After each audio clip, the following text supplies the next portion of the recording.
Discuss करने जा रहा हूं एनसीईआरटी में molecular basis of inheritance chapter जो है उसके फर्स्ट पेज का सेकंड पैराग्राफ। यहां पर मैंने कुछ लाइंस को हाईलाइट किया हुआ है, उसको आगे पढ़ते हैं फिर समझते हैं। आइए देखते हैं। DNA acts as the genetic material in most of the organisms.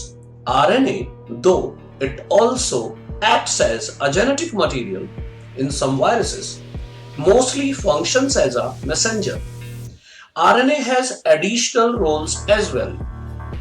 It functions as adapter, structural, and in some cases as a catalytic molecule. मतलब देखिए, यहां यही लिखा है कि डीएनए जो है जेनेटिक मटेरियल का काम करता है मोस्ट ऑफ द ऑर्गेनिज्म में। हाँ, कुछ वायरसेस में आरएनए भी जेनेटिक मटेरियल होता है, but RNA mostly function as a messenger. Messenger मतलब मैसेंजर आरएनए की बात हो रही है स्टूडेंट्स, जैसा आपने एलन में पढ़ा हुआ है। RNA has additional roles as well. RNA के कुछ एडिशनल रोल भी होते हैं, जैसे it functions as adapter. Adapter किसे कहते हैं? आपने एलन की क्लासेस में पढ़ा है। एडाप्टर किसे बोलते हैं आप? टीआरएनए को। आरएनए का स्ट्रक्चरल रोल भी है, मतलब think of ribosomal RNA, rRNA, ये स्ट्रक्चरल कंपोनेंट होता है राइबोसोम का, तो आरआरएनए की बात हो रही है, राइट ना। And in some cases as a catalytic molecule, कभी कभी कैटलिस्ट का भी काम करता है, मतलब एंजाइम का काम करता है। एग्जांपल ले लें, प्रोकैरियोट में जब ट्रांसलेशन होता है तो 23S आरआरएनए ही पेप्टिडिल ट्रांसफरेज एंजाइम का काम करता है, राइट ना। तो 23S आरआरएनए क्या कर रहा है? एंजाइम का काम कर रहा है, राइट। तो मेरा कहना है कि आरएनए जेनेटिक मटेरियल का काम करेगा कुछ वायरसेस में, आरएनए मोस्टली मैसेंजर का काम करेगा, मतलब एमआरएनए का, एडाप्टर का भी काम करेगा, मतलब टीआरएनए का, स्ट्रक्चरल रोल भी है, मतलब आरआरएनए की बात हो रही है, स्ट्रक्चरल कंपोनेंट ऑफ राइबोसोम है, और कैटलिस्ट या एंजाइम का काम भी करेगा। Okay students, right. अब एनसीईआरटी का पेज 97 का थर्ड पैराग्राफ देखने जा रहे हैं और फोकस उन्हीं लाइंस पर करेंगे जो हमने हाईलाइट किया हुआ है, राइट। चलिए एक बार पढ़ लेते हैं लाइंस को। It was only in 1953 that James Watson and Francis Crick, based on the X-ray diffraction data produced by Maurice Wilkins and Rosalind Franklin, proposed a very simple but famous double helix model for the structure of DNA. One of the hallmarks of their proposition was base pairing between the two strands of polynucleotide chains.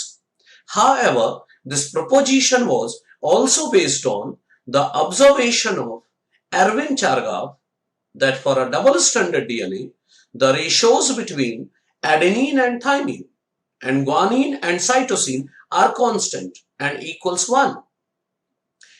अच्छा, चलिए समझते हैं क्या लिखा हुआ है कि 1953 में जेम्स वॉटसन और फ्रांसिस क्रिक ने एक सिंपल मॉडल दिया, लेकिन फेमस मॉडल था। क्या? डबल हेलिक्स मॉडल दिया था फॉर स्ट्रक्चर ऑफ डीएनए। किस पर बेस्ड था इनका डबल हेलिक्स मॉडल? किस पर बेस्ड था? On X-ray diffraction data produced by Maurice Wilkins and Rosalind Franklin. अच्छे समझिए, देखिए, मॉरिस विल्किंस और रोजालिंड फ्रैंकलिन ने, इन दोनों ने डीएनए का स्ट्रक्चर पढ़ा था बाय एक्सरे डिफ्रैक्शन टेक्निक, और इस एक्सरे डिफ्रैक्शन टेक्निक से जो इन्होंने देखा था उसी को हम क्या कह रहे हैं? X-ray diffraction data. तो एक्सरे डिफ्रैक्शन डाटा विल्किंस और फ्रैंकलिन का यूज करके जेम्स वॉटसन और फ्रांसिस क्रिक ने 1953 में double helix model of DNA दिया, राइट। आगे देखिए, one of the hallmarks of the proposition. Hallmark का मतलब है स्पेशलिटी, खास बात। प्रोपोजिशन मतलब सजेशन। तो सिंपल लैंग्वेज में बोले, one of the speciality of the suggestion was base pairing between the two strands of polynucleotide chain, right. मतलब क्या स्पेशलिटी था इनके सजेशन का? कि डीएनए के जो दो स्ट्रैंड्स हैं, जो पॉलीन्यूक्लियोटाइड चेन है, उनके बीच बेस पेयरिंग होती है, right. However, this proposition was also based on observation of Erwin Chargaff. क्या था एरविन चारगाफ का ऑब्जर्वेशन? क्या था कि for a double stranded DNA ratio between adenine and thymine and guanine and cytosine are constant and equals 1। ये line बड़े अच्छे से समझिएगा, क्योंकि एलन की क्लासेस में आपको ये सब पढ़ाया गया है, राइट। फिर भी कुछ लोग गलत प्रिडिक्ट करते हैं इस लाइन को, इसलिए आपको अच्छे से देखना है। देखिए क्या कह रहा है, ratios between adenine and thymine, ratios between adenine and thymine, adenine और थाइमिन का ratio, plus ratio between guanine and cytosine equal 1। या बोलो कांस्टेंट है। मतलब एरविन चारगाफ का यही तो कहना था, है ना, ratio between adenine and thymine plus ratio between guanine and cytosine constant है, इक्वल 1 है। यही तो चारगाफ रूल होता है, राइट ना। अच्छा, तो देखें, अगर कोई पूछता है double helix model of DNA जो वॉटसन क्रिक ने दिया था वो किस पर बेस्ड था, तो आप क्या क्या बोलेंगे? एक तो बोल दें X-ray diffraction data of Maurice Wilkins and Rosalind Franklin. दूसरा किस पर बेस्ड था कि बेस पेयरिंग होती है between two strands of polynucleotide chain, DNA के दो स्ट्रैंड्स के बीच बेस पेयरिंग होती है। तीसरा observation of Erwin Chargaff. Page 97 में ही एक पॉइंट और दिया है, चलिए देखते हैं, आगे पढ़ लेते हैं लाइन को। The bases in two strands are paired through hydrogen bond या hydrogen bonds forming base pairs. Adenine forms two hydrogen bonds with thymine from opposite strand and vice versa. Similarly, guanine is bonded with cytosine with 3 hydrogen bonds. As a result, always a purine comes opposite to a pyrimidine. This generates approximately uniform distance between the two strands of the helix. आइए मतलब समझते हैं। NCERT ये कह रही है कि DNA के जो दो स्ट्रैंड्स होते हैं उनमें जो नाइट्रोजन बेसिस होते हैं वो हाइड्रोजन बॉन्ड से जुड़ते हैं, राइट। एडेनिन पेयर करेगा थाइमिन से 2 हाइड्रोजन बॉन्ड से, राइट। एडेनिन जुड़ेगा थाइमिन से 2 हाइड्रोजन बॉन्ड से, ग्वानिन जुड़ेगा साइटोसिन से 3 हाइड्रोजन बॉन्ड से, राइट ना। ऐसे बोल दो, थाइमिन जुड़ेगा एडेनिन से 2 हाइड्रोजन बॉन्ड से, साइटोसिन जुड़ेगा ग्वानिन से 3 हाइड्रोजन बॉन्ड से, राइट। अच्छा, ये तो ठीक है। ऐसा होने से क्या हुआ, देखिए, एडेनिन क्या है, एक प्यूरिन है। एडेनिन क्या है, प्यूरिन है, पीयू।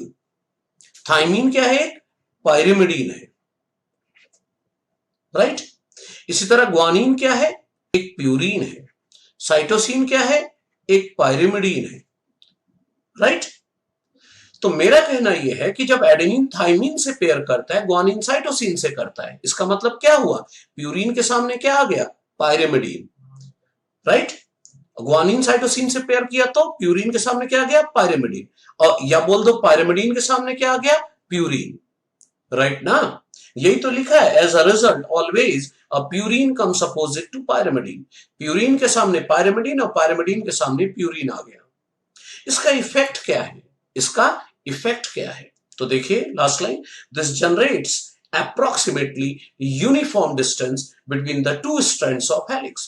डीएनए के दो स्ट्रैंड्स के बीच यूनिफॉर्म डिस्टेंस बना रहता है, मतलब डीएनए का डायमीटर कांस्टेंट रहता है। अब आप बोलेंगे सर कैसे, कि डीएनए का डायमीटर कांस्टेंट है, डीएनए के दो स्ट्रैंड्स के बीच यूनिफॉर्म डिस्टेंस है, उसकी वजह ये कैसे है कि प्यूरिन के सामने पायरिमिडीन है और पायरिमिडीन के सामने प्यूरिन है। आइए देखते हैं, इसको समझते हैं।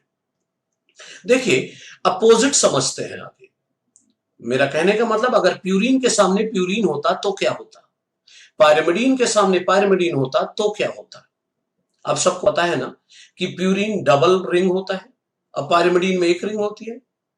इधर देखिए, ये प्यूरिन है, मान लीजिए प्यूरिन के सामने प्यूरिन होता तो डायमीटर वाइज यहां पर कुल कितनी रिंग होती, 4 रिंग। प्यूरिन के सामने प्यूरिन होता है तो थिकनेस वाइज या डायमीटर वाइज कितनी रिंग होती, 4। और पायरिमिडीन के सामने पायरिमिडीन होता तो डायमीटर वाइज कितनी रिंग होती?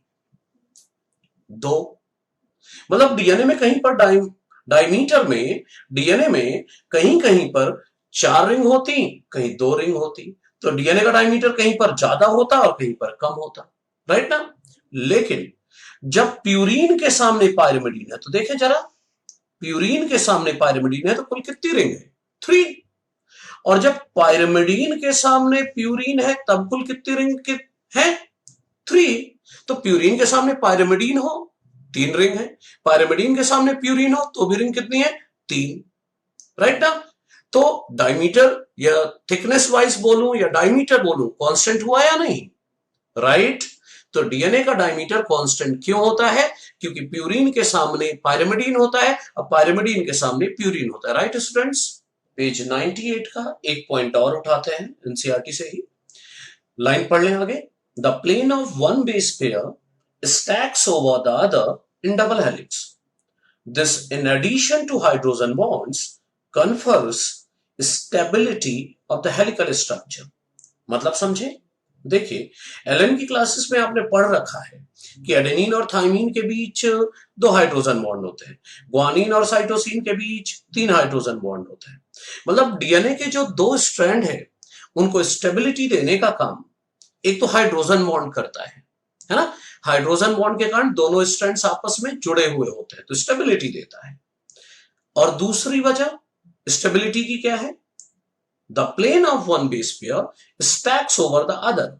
मतलब एक बेस पेयर के ऊपर दूसरा बेस पेयर रखा हुआ है। देख लेना आप, मान लीजिए ये एक बेस पेयर है, राइट, ये एक बेस पेयर है, ये दूसरा बेस पेयर है, ये तीसरा बेस पेयर है, ऐसे करके एक के ऊपर एक बेस पेयर्स रखे हुए हैं, है ना।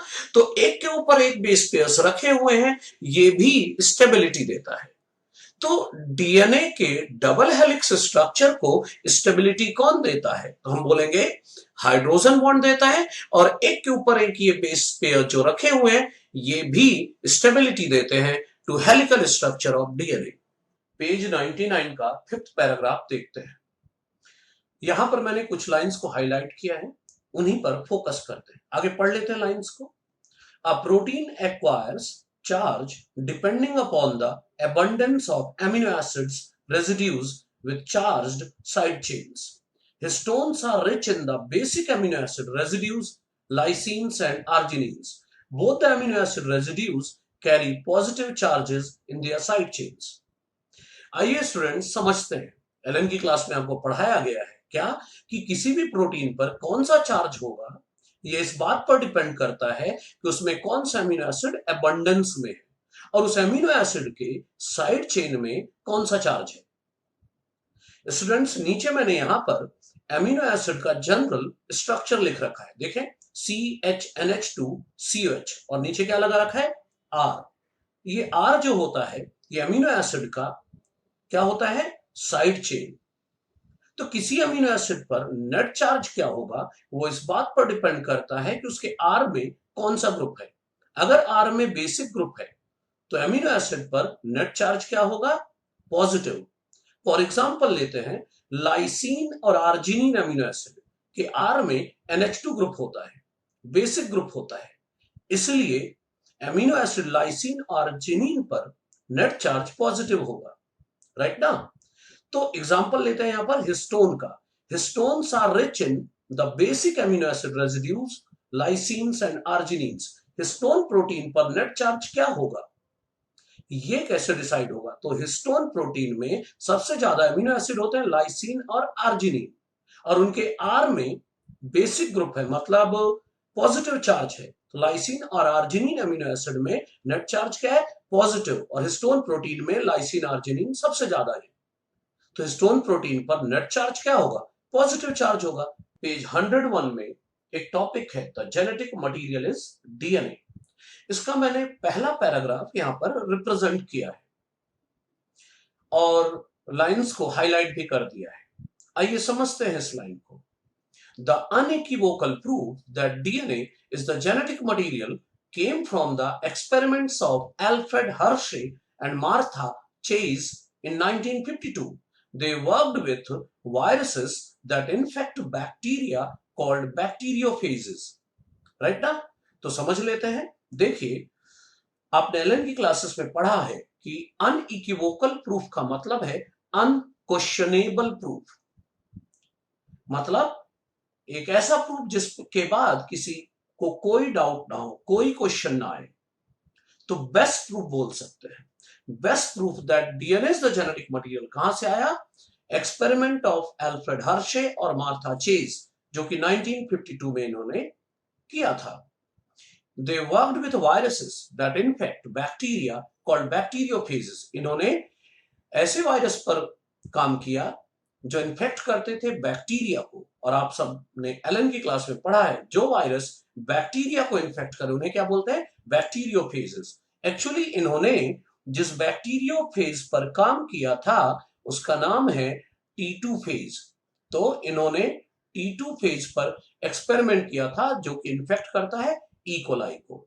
याद रखना है, नीट पॉइंट ऑफ व्यू से इंपॉर्टेंट लाइन है या कि अनइक्विवोकल प्रूफ किसने दिया DNA is the genetic material का?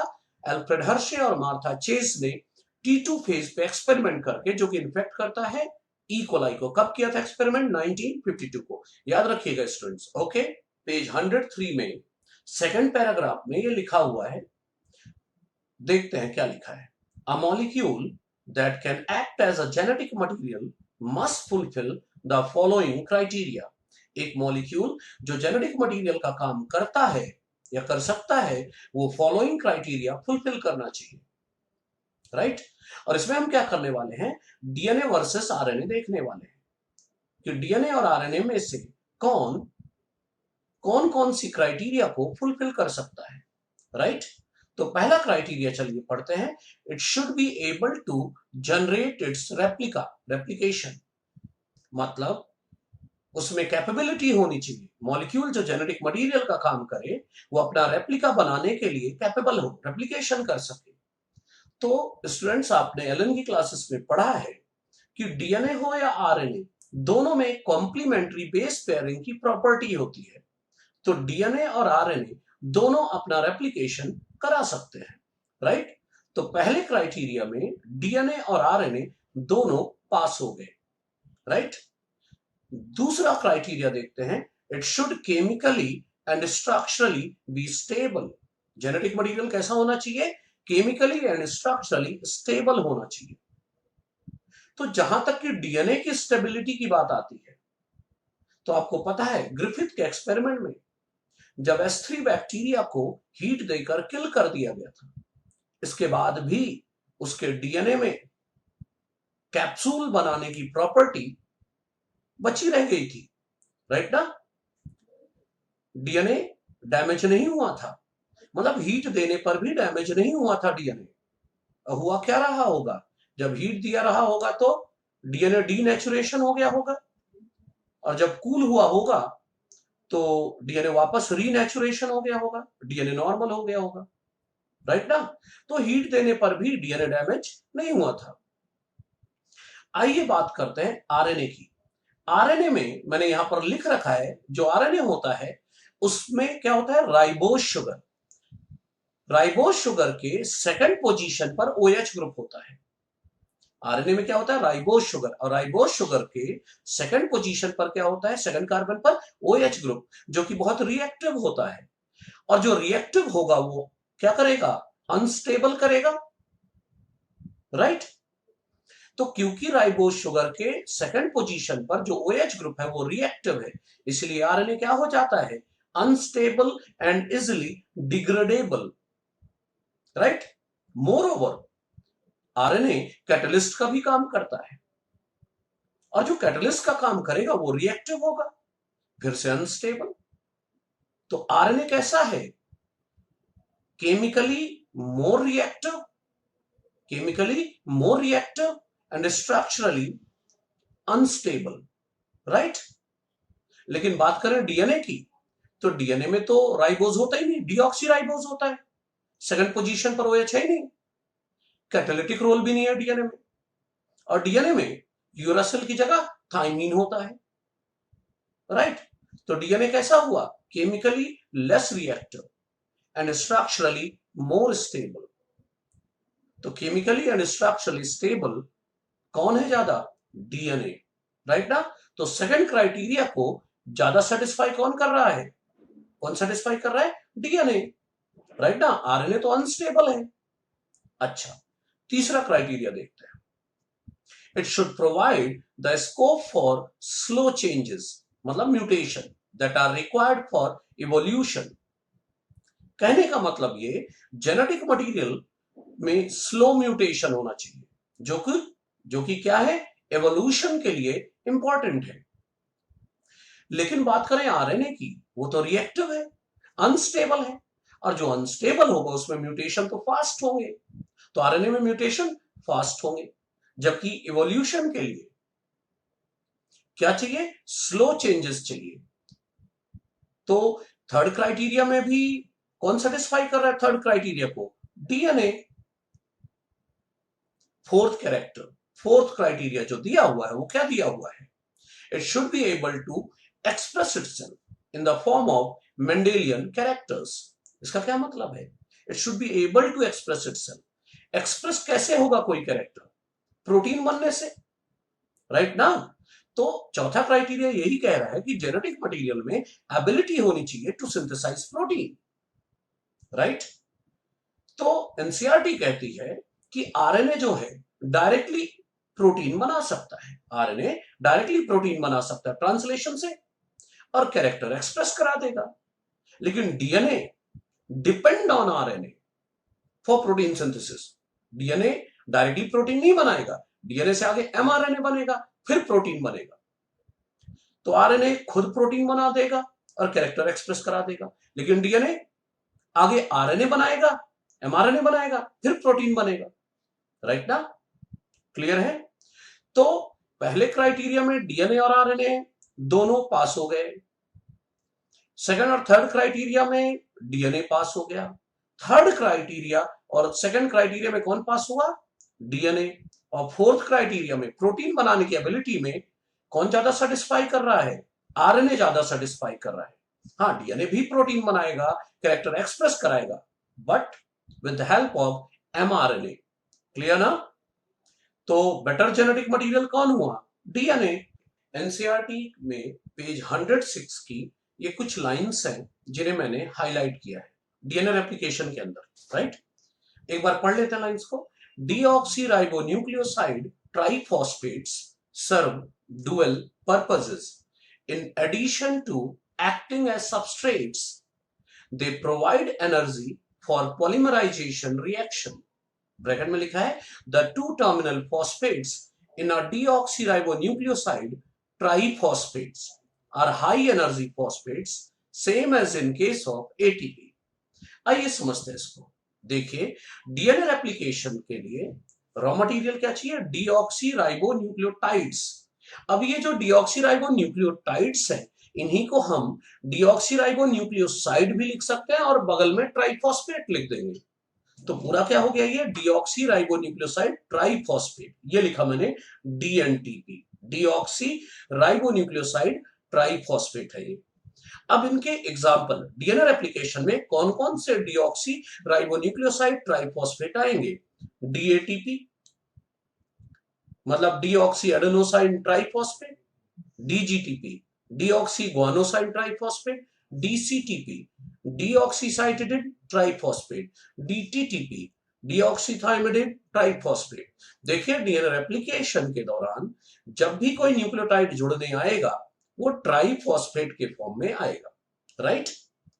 अच्छा, जब ये जुड़ने आएंगे तो कोई भी न्यूक्लियोटाइड हो, फॉर एग्जांपल डीजीटीपी, आगे इसके दो टर्मिनल फॉस्फेट को हटा दिया जाएगा, मतलब तोड़ दिया जाएगा into deoxy गुआनोसाइन monophosphate plus PPI.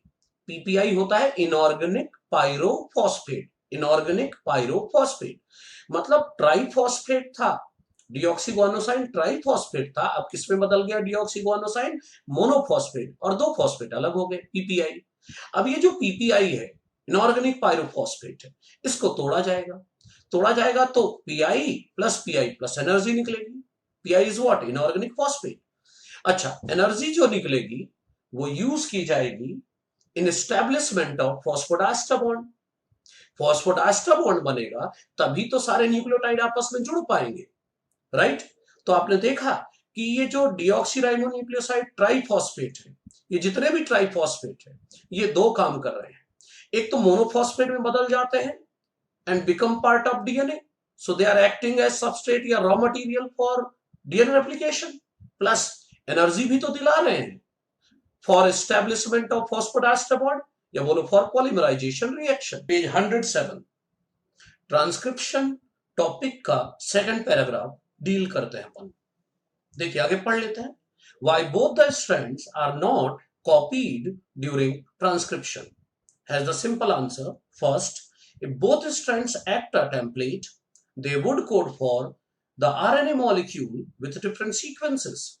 And in turn, if they code for proteins, the sequence of amino acids in the proteins would be different. Hence, one segment of the DNA would be coding for two different proteins. And this would complicate the genetic information transfer machinery. Second, the two RNA molecules, if produced simultaneously, would be complementary to each other. Hence, would form a double-stranded RNA. This would prevent RNA from being translated into protein, and the exercise of transcription would become a futile one. अच्छा देखते हैं। देखिए question ये पूछा जा रहा है, DNA के दोनों स्ट्रैंड का ट्रांसक्रिप्शन क्यों नहीं होता, डीएनए के दोनों स्ट्रैंड से आरएनए क्यों नहीं बनाया जाता। क्योंकि आप सब जानते हैं डीएनए का वो स्ट्रैंड जिसकी पोलैरिटी होती है 3 प्राइम टू 5 प्राइम, उसे कहते हैं टेम्पलेट स्ट्रैंड, और उसी से आरएनए बनता है। और जिस स्ट्रैंड की पोलैरिटी होती है 5 प्राइम टू 3 प्राइम, इससे आरएनए नहीं बनता, और इसे कहते हैं सेंस या कोडिंग स्ट्रैंड, राइट। लेकिन बोला जा रहा है कि अगर दोनों स्ट्रैंड से आरएनए बनता तो क्या प्रॉब्लम आ जाती। चलिए देखते हैं। नॉर्मली तो ये वाले से टेम्पलेट स्ट्रैंड से ही आरएनए बनता है, आगे इससे आरएनए बनाते हैं। तो देखिए तो क्या होता, टी के सामने क्या लगता, थाइमिन के सामने क्या लगता, टी के सामने क्या लगता आरएनए में ए, और ए के सामने क्या लगता यू, सी के सामने क्या लगता जी, जी के सामने सी, टी के सामने ए, सी के सामने जी, है ना। 3 प्राइम था तो ये 5 प्राइम हो गया, और इधर 5 प्राइम तो 3 प्राइम, ये आरएनए बन जाता है। एमआरएनए बोलो, आरएनए बोलो, ठीक है।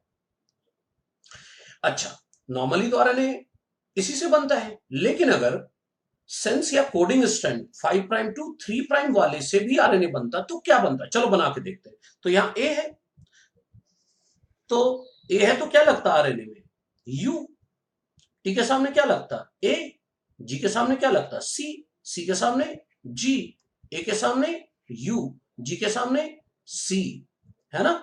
ये लगता ये 3 प्राइम टू 5 प्राइम। तो अगर डीएनए के दोनों स्ट्रैंड से आरएनए बनता तो देखो दो अलग अलग आरएनए बनते, है ना, दो अलग अलग एमआरएनए बनते। अब दो अलग अलग एमआरएनए बनते तो दो अलग अलग प्रोटीन बनते। भाई दो अलग अलग एमआरएनए बनेंगे, उनमें कोडॉन्स अलग होंगे, तो अमीनो एसिड अलग कोड होंगे, तो दो अलग अलग प्रोटीन बनेंगे। तो एक ही डीएनए का सेगमेंट दो अलग टाइप की प्रोटीन बनाता, right. This would complicate the genetic information transfer machinery. Genetic information के ट्रांसफर की जो मशीनरी है वो कॉम्प्लिकेट हो जाती है ना। अभी तो हम बोलते हैं this gene is coding for this protein, लेकिन अगर एक ही जीन का जो डीएनए है अगर दो अलग अलग प्रोटीन बनाए तो कॉम्प्लिकेटेड हो जाएगा सिस्टम। दूसरा देखें कि अगर दो आरएनए बने तो आप गौर करें ये एक दूसरे के कॉम्प्लीमेंट्री है, ए और U complementary, U A complementary, hydrogen bond बना लेंगे, GC CG A U GC hydrogen bond बना लेगा। तो अगर डीएनए के दोनों स्ट्रैंड से अगर आरएनए बना तो दोनों आरएनए के स्ट्रैंड क्या होंगे, एक दूसरे के कॉम्प्लीमेंट्री, और आरएनए क्या हो जाएगा डबल स्ट्रैंडेड आरएनए। और अगर डबल स्ट्रैंडेड आरएनए हो गया तो इससे राइबोसोम नहीं जुड़ पाएगा, ट्रांसलेशन नहीं होगा। तो ट्रांसलेशन नहीं होगा तो प्रोटीन नहीं बनेगा ना। तो ट्रांसक्रिप्शन क्यों कराया गया था, ताकि एमआरएनए से प्रोटीन बने। लेकिन अगर डबल स्ट्रैंडेड आरएनए है तो उसका तो ट्रांसलेशन होगा ही नहीं, प्रोटीन बनेगा ही नहीं, इसीलिए एनसीईआरटी ने लिखा है the exercise of transcription would become a futile one. Futile one मतलब यूजलेस। जिसलिए आरएनए बनाया, इसलिए बनाया था प्रोटीन बनाने के लिए, प्रोटीन बनेगा ही नहीं। अब हम देखने जा रहे हैं एनसीईआरटी के पेज नंबर 108 का ये पैराग्राफ। हम फोकस करेंगे सिर्फ हाईलाइटेड लाइंस पर, ठीक है। चलिए पढ़ लेते हैं एक बार। The promoter and terminator flank the structural gene in a transcription unit. The promoter is said to be located towards 5' end upstream of the structural gene. Bracket में the reference is made with respect to the polarity of coding strand. आगे the terminator is located towards 3' end downstream of the coding strand and it usually defines the end of the process of transcription. There are additional regulatory sequences that may be present further upstream or downstream to the promoter. Right? अच्छा, अब इसको समझते हैं। देखिए, ये जो diagram ऊपर बना है, ये किसका डायग्राम है? ट्रांसक्रिप्शन यूनिट का। राइट? ये प्रमोटर है ना? ये टर्मिनेटर है, और ये प्रमोटर और टर्मिनेटर के बीच में जो रीजन है डीएनए का, इसे क्या बोलते हैं अपन? Structural gene. राइट? तो पहली लाइन यही लिखी है कि the promoter and terminator flank the structural gene. मतलब स्ट्रक्चरल जीन के एक तरफ प्रमोटर होता है, दूसरी तरफ टर्मिनेटर होता है। कोई दिक्कत तो नहीं? अच्छा, तो देखिए, वैसे तो प्रमोटर जो है ये वाला रीजन है, राइट? टर्मिनेटर ये वाला रीजन है।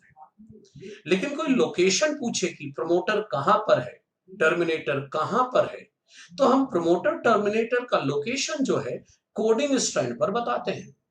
राइट? तो प्रमोटर अगर कोई पूछे कहां पर है, तो हम बोलेंगे प्रमोटर इज लोकेटेड एट, ये कोडिंग स्ट्रैंड है, promoter is located eight 5' end of coding strand. ये वाला रीजन है ना? तो प्रमोटर को कहां लोकेट करेंगे? यहां पर। Promoter is located eight 5' end of coding strand upstream of structural gene. मतलब स्ट्रक्चरल जीन के पहले। अपस्ट्रीम का मतलब होता है बिफोर। तो कोडिंग स्ट्रैंड पर 5' end पर बिफोर स्ट्रक्चरल जीन क्या प्रेजेंट होता है? प्रमोटर। और कोई पूछे टर्मिनेटर का लोकेशन, तो टर्मिनेटर को लोकेट करेंगे at 3' end of coding strand. मतलब यहां पर टर्मिनेटर को लोकेट करेंगे यहां पर at 3' end of coding strand. ठीक है, तो प्रमोटर कहां लोकेटेड है? At 5' end of coding strand upstream, बोले तो बिफोर स्ट्रक्चरल जीन। और टर्मिनेटर को is located at 3' end of coding strand downstream, मतलब आफ्टर द स्ट्रक्चरल जीन। समझ में आई बात? एक लाइन और है, क्या? कि there are additional regulatory sequences that may be present further upstream or downstream to the promoter। मतलब प्रमोटर के बिफोर और आफ्टर कुछ एडिशनल रेगुलेटरी सीक्वेंसेस भी हो सकते हैं।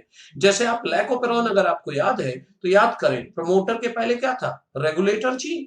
अब प्रमोटर के बाद क्या था? Operator gene. मतलब यहां पर रेगुलेटर जीन, ऑपरेटर जीन की बात हो रही है। प्रमोटर के पहले रेगुलेटर जीन, प्रमोटर के बाद ऑपरेटर जीन। तो यहां पर ये जो एडिशनल रेगुलेटरी सीक्वेंसेस है, इनके एग्जांपल क्या दे सकते हैं हम? रेगुलेटर जीन और ऑपरेटर जीन। एनसीईआरटी में पेज 110 में एक पैराग्राफ है, हाईलाइट कर रखा है, आगे वो पढ़ लेते हैं फिर समझते हैं। An intriguing question is that how is the RNA polymerases able to catalyze all the three steps, which are initiation, elongation, and termination? The RNA polymerase is only capable of catalyzing the process of elongation.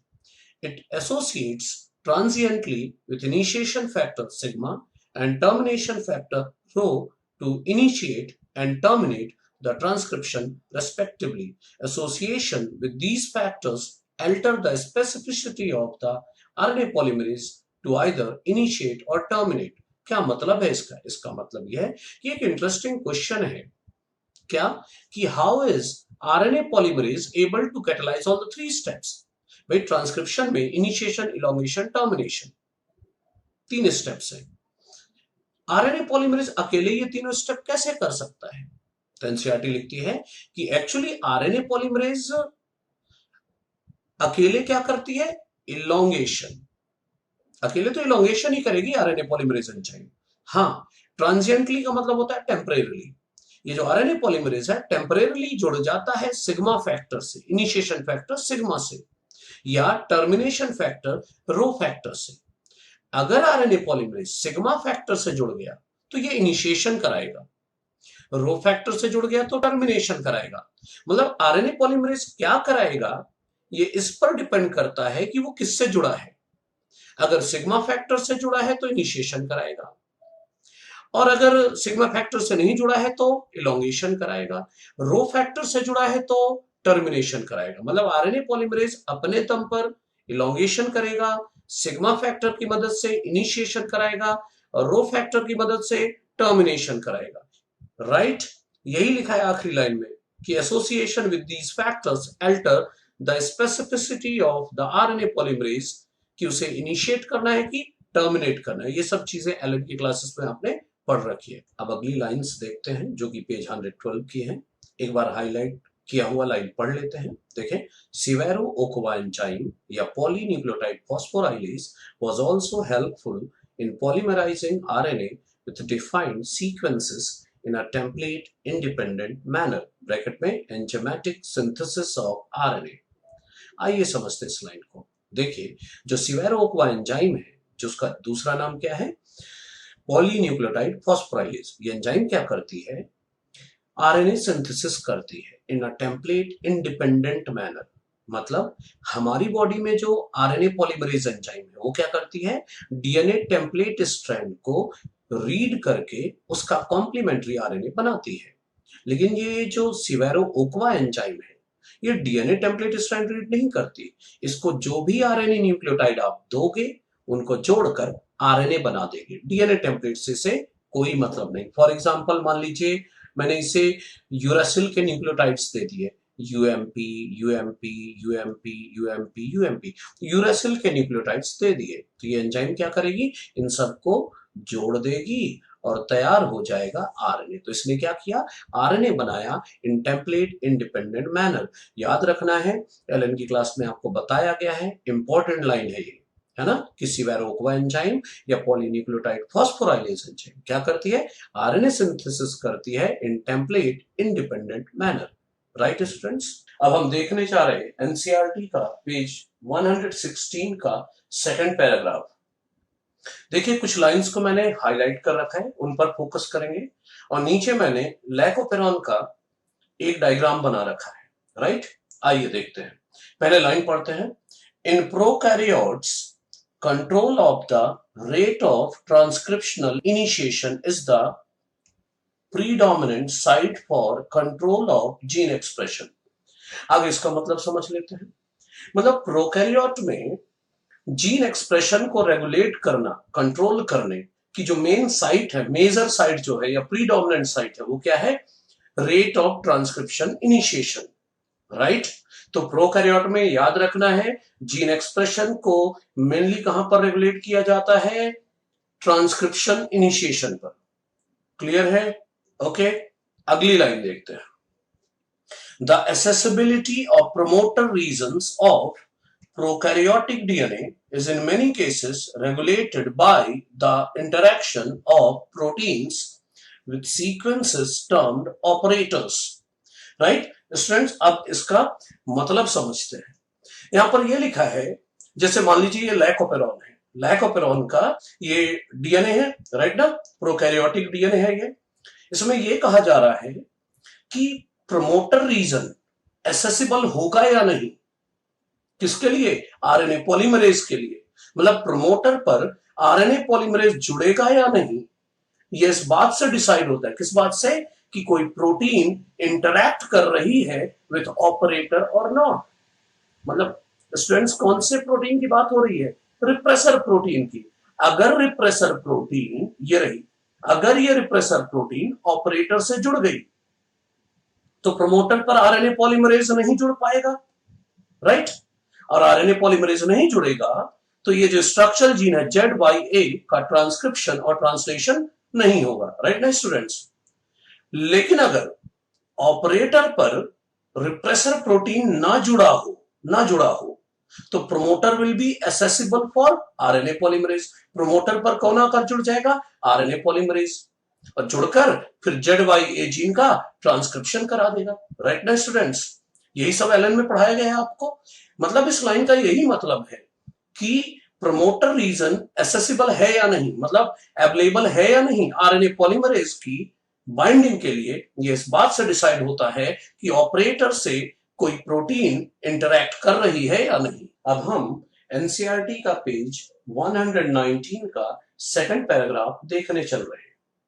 Right, मैंने कुछ lines को highlight कर दिया है, आइए पढ़ लेते हैं।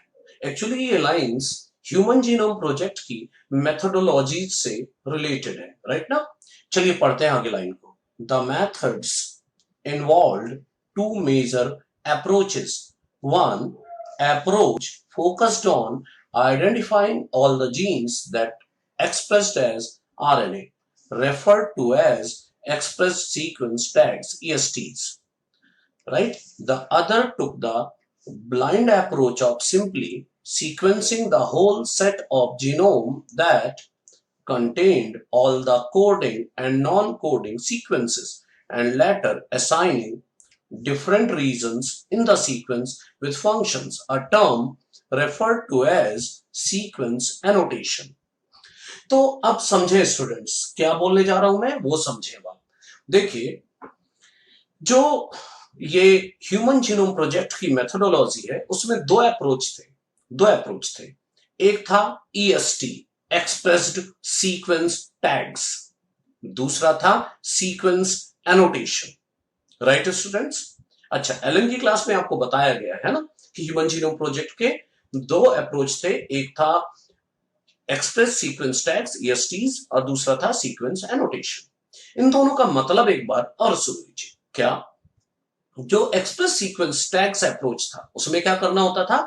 आइडेंटिफाई करना all the genes that are expressed as RNA, मतलब उन जीन्स को आइडेंटिफाई करना जो आरएनए बनाते हैं। राइट ना, तो जो जीन आरएनए बनाते हैं, एक्सप्रेस करते हैं, जो जीन अपने आप को एक्सप्रेस करते हैं मतलब आरएनए बनाते हैं, उन्हीं को क्या नाम दिया गया? Express sequence tags. राइट, और दूसरा अप्रोच था सीक्वेंस एनोटेशन। अब ये क्या है? देखिए, ये एनसीईआरटी लिख रही है, आप अगर अच्छे से देखें, ब्लाइंड अप्रोच है ये। इसमें क्या किया जाता है? होल सेट ऑफ जीनोम को सीक्वेंस किया जाता है, कोडिंग नॉन कोडिंग सीक्वेंस दोनों को, मतलब पूरा डीएनए, पूरा जीनोम सीक्वेंस किया जाता है, फंक्शनल पार्ट हो नॉन फंक्शनल पार्ट हो, पूरा एक तरफ से सीक्वेंस कर लिया जाता है। बाद में असाइन किया जाता है कि कौन सा सीक्वेंस फंक्शन करता है या नहीं करता, और फंक्शन करता भी है तो कौन सा फंक्शन करता है। इसी का नाम है सीक्वेंस एनोटेशन, मतलब सीक्वेंस को एनोटेट करना, मतलब पता लगाना कि वो कौन सा फंक्शन करता है या नहीं करता। राइट, तो जीपी के दो अप्रोच थे, एक था आइडेंटिफाई करना उन सभी जीन्स को जो आरएनए बनाते हैं, इसे क्या कहते हैं? EST। राइट, और ब्लाइंड अप्रोच, एक तरफ से पूरा जीनोम सीक्वेंस करना, चाहे वो फंक्शनल पार्ट हो या नॉन फंक्शनल पार्ट हो, बाद में ढूंढना कौन सा सीक्वेंस फंक्शन करता है कौन सा नहीं करता, और फंक्शन करता है तो क्या करता है, इसे क्या नाम देंगे? Sequence annotation. राइट स्टूडेंट्स, और अंत में बस मैं यही बोलूंगा स्टूडेंट्स, क्या कि all the best for your passionate preparation, keep calm and stay motivated, you are sure to succeed। आप इतनी पेशेंस से पढ़ाई लगातार करते आ रहे हैं, ऐसे ही कुछ समय और है, पढ़ाई करते रहें। आपको ये बोनस टाइम जो मिला है उसका यूज करें, जितना दम है मैं बोलूंगा वो सारा लगा दें। राइट ना स्टूडेंट्स, और अच्छे से पढ़ाई करें, खूब फोकस्ड रहें अपने नीट के लिए। थैंक्स बच्चों।